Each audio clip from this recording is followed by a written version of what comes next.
The attacker at Westminster has been named as 52-year-old Khalid Masood. I'm going to talk a bit about today's developments and also around the issue of how terrorism is reported in the media. Um, but before getting on to the main point, another terrorism related issue actually. Martin McGuinness was buried today. His funeral service was in Derry. I'm not going to talk at great length about that because I've already covered it, but I will say this: there's been political people from across the board, some very big names: Bill Clinton, Tony Blair, John Major. Um, there were representatives from both communities at his funeral: Arlene Foster, DUP representatives, which is quite astonishing when you think about it. Bill Clinton spoke and focused entirely on the peace process side of Martin McGuinness's life. I will say this: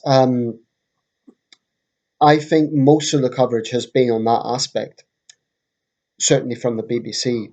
And they've only sort of touched on the fact that, oh, well, some people see him as a killer. And I have to say, I personally never suffered from the IRA, so it's not so much a personal thing for me. But if I was someone who'd suffered in IRA outrages, I would be feeling, frankly, pretty sick at all this gushing praise directed towards Mark McGuinness.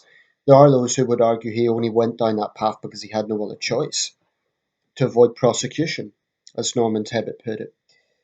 Um, the Daily Mail had a provocative headline which basically showed the very bloody images of the Guildford pub bombing and the Enniskillen bombing. Martin McGuinness, 1950 to 2017. The point they're making is that is his legacy. Um, and I can definitely understand those who feel very uneasy with this sort of these eulogies coming in, like he was a great man, when he inflicted so much misery on so many people. 642 civilians killed in the Troubles, about 290 IRA fighters. Think about that. 640, no, I said 642 civilians, actually 642 civilians killed by the IRA is the estimate. There were others, of course, killed by the loyalist paramilitaries, but that's why when people say we talk about freedom fighting, it's an insult to those 642 people's relatives. Um, so we're actually talking about thousands of people when you span it out to all the relatives. Anyway, to get to the point of today's developments. So Khalid Masood, 52, some sources suggest he was from Kent, but he had connections in Birmingham, and apparently there's been raids today in Birmingham. And the response there was anger. Now that's interesting. It seems more likely the anger was because they didn't like the anti-terror raids than anger at the attack itself. BBC quoted one conservative Muslim woman as saying she didn't want to talk to the cameras. Now, why is that? If you're against Islamism, if you're against terrorism, you would want that to be known, right? So why not go on camera and saying that? That makes me think either she doesn't believe it, she is pro-Islamist, or she's worried about reprisals if she condemns it. Um, there's just been a vigil in Trafalgar Square, like literally in the last 5-10 minutes. Sadiq Khan spoke, Amber Rudd, the Home Secretary, spoke. And there's been a lot of statements that we see that is sort of now a convention after terrorist attacks. We're all in it together, we're united, etc. I don't have any problem with this. I think that's fine. The mayor was talking about London being a great city and so on. These are all sort of the conventional statements that you see after a terrorist attack. Um, I want to talk about the issue of sympathies towards Islamism. First of all, there's been a bit of criticism from some quarters that the media gives this excess coverage. Well, on one hand, you could look at it this way: three people were killed, not including the terrorist. Um, and in the grand scheme of things, that does class as much, much smaller than, firstly, our worst terrorist attacks, which was Lockerbie, number one, then the 7/7 bombings. So obviously, it's not on that scale. Although there have been 40 people injured as well, we shouldn't overlook that. Some of them might be life-changing injuries. Um, so numerically, it is a small-scale attack, although it's significant as the first attack involving multiple fatalities or multiple casualties since 7/7. Um, there was the attacks on Lee Rigby and the attack on Joe Cox by the neo-Nazi last year. So there have been other incidents that are against individuals. There have also been attempts in Glasgow and Exeter, and the security services, who I think deserve an enormous amount of credit, unknown men and women who really strive day in and day out to keep us safe, have thwarted many large-scale attacks. I think the reason this is getting a lot of attention is because it is the first multiple casualty Islamist attack since 7/7. So a city of 9 million free people, you would argue, is not much. Um, an American tourist, a Spanish teacher, and a London police officer. But for me, it isn't. It would be a mistake to just focus on the numeracy issue, because the difference between this and a transport accident now, if three people died in a car crash in central London, it would get a little bit of attention, but nowhere near this sort of level. Some people might say that's not fair, but I think the difference is, if you have, for example, well, I suppose this did involve a car. Actually, I've just realised um, that did involve a car, but I think with other comparable things, let's say you have, I don't know, a house fire or a road accident or something like that involving fatalities, it would be a tragedy. It would be newsworthy. But the difference is, if say a car crashes in icy conditions, or there's someone who was involved in reckless driving, that's wrong. It's a bad thing. But it's different from an ideology that is out there in the community. And I think that is the issue here. It's not the number of people who've died. It's it's the fact that this is man-made. The fact that this guy went out yesterday morning with the intention of killing people. And I think that is something that is sinister and shocking. I think we're somewhat used to it. I don't think Britain's in shock. I don't think London's in shock. We all knew this was coming. After the attacks in Paris and Brussels, Orlando, Ankara, Nice, Berlin, it was inevitable that London was going to be hit at some point. There are a few unusual things. He was 52. That's unusual. Most Islamist attacks seem to be perpetrated by much younger men in their 20s and 30s. So that's a slightly unusual aspect of this. To me, it indicates that we can never take our eye off the ball, in the sense that we shouldn't assume people grow out of radicalism. Um, you hear former extremists who kind of grow out of it, and they moderate as they get older. But this guy maybe had no family connections, so maybe that meant he had no other focuses in life. I think it's a bit unusual. I'm not saying it's unique, I'm just saying it's unusual. But I want to talk about the mentality around this. I mean, in terms of the media coverage, there will be those who say, don't give terrorist attacks coverage because that's what terrorists want. I'm not so sure that it is, actually. I think these are people driven by hate, not a desire to be famous. And I think they will attempt terrorist attacks with or without coverage. I don't think terrorists sit there thinking, oh, well, this will be wonderful. This will be all over the news. It might be a factor. It might be one of the motivating factors. But I really don't think that, let's say, the BBC done a 20-minute report and had a bit of analysis over it, and then that was it. I don't think terrorists would suddenly think, oh, well, why didn't I get 1 hour of coverage? I think I think these people are going to try this anyway, regardless.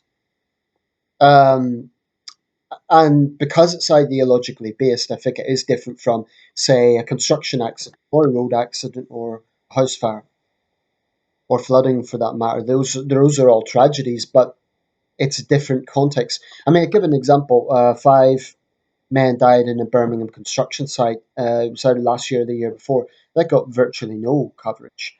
Maybe it should have got a bit more coverage. But why does that not get the same coverage as this? Well, it was an accident, a tragic accident. and there will be questions about health and safety and all that. But I think people need to understand that there is a difference when you're looking at hateful ideology that causes human deaths. Um, and for me, I think that is why terrorist attacks get more coverage. In terms of the rhetoric that's going around, we should all be united and so on. I do agree with that. But I still think that there are many people who are in denial that there is a problem with this that is ideologically based. I mean, to be fair, on this occasion, there hasn't been the usual chorus of, oh, it's got nothing to do with religion, not as much as usual, because I think people know that argument wears thin now. But there have been a few. I've seen it online, people saying, oh, you can't say Islam is a terrible religion because of this. Well, I think there's an inherent problem with trying to make analogies with, say, Christian extremists. I saw one lady talk about the KKK as if that's got any relevance. It irritated me because the KKK, vile organisation as it is, had its peak in the 1920s, and today its influence is significantly limited. I think that it's like got a hardcore membership of 3,000 in a country of 300 million. So I think analogies with Christian extremism is a bit naive. It's not to say Christian extremists aren't out there, they are. It's not to say there are not Hindu or Buddhist or Jewish extremists. Again, there are. But I do believe that pan Islamism is unique in its global scope, in its sheer brutality, um, and I think that sets it out. I mean, you could get examples of extremism in all religions, and I have not held back from criticizing those. I've seen, for example, Hindu nationalists who have done appalling things. Their treatment of lower castes is disgusting. Um, and the blood they have on their hands, for example, from anti Muslim pogroms and so on, it's there. But the point is that tends to be restricted within India. You don't see Hindu extremism exported in the same way. You don't see Buddhist extremism in, say, Thailand or Burma exported in the same way. You don't see you see Christian fundamentalism perhaps spread in the sense you get these mega churches in Africa.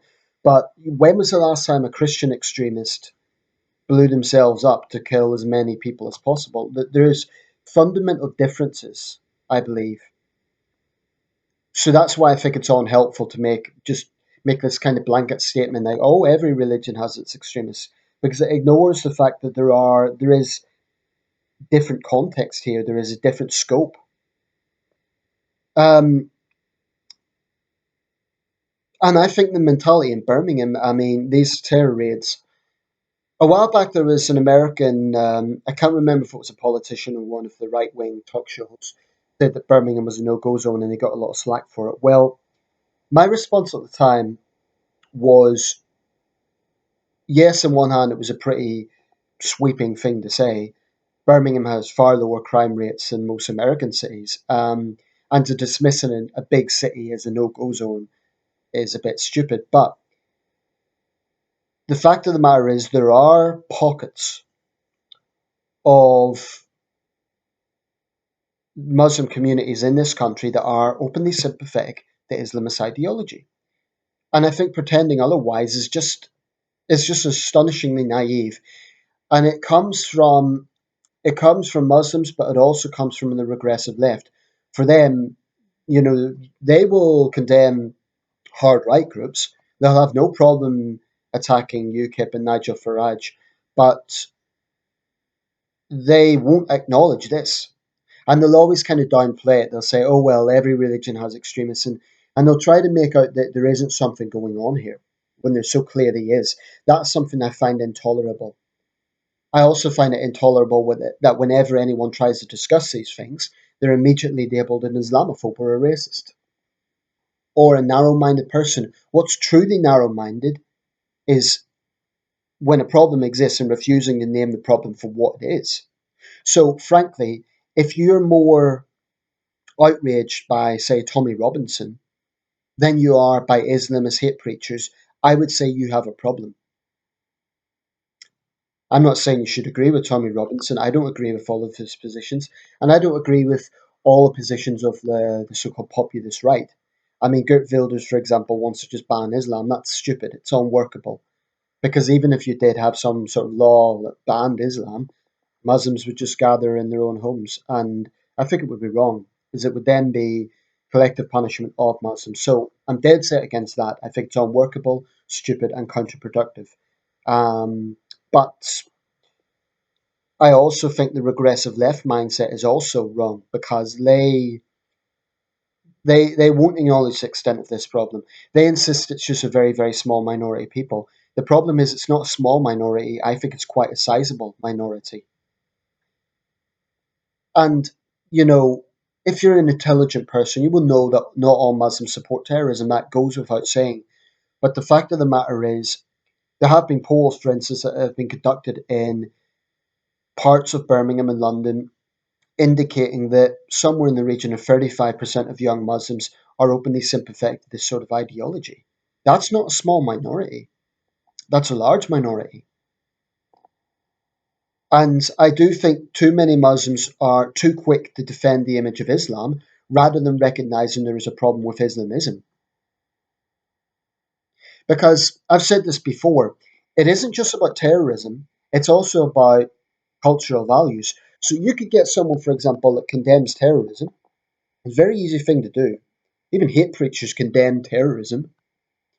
But probe a little bit deeper. Ask, for example, their views on apostasy, their views, for example, on Muslims who decide they no longer want to be Muslims. Ask for their views on what should be done with homosexuality. Ask on their views on what should be done with drinkers and people who consume alcohol, which is a large part of the population.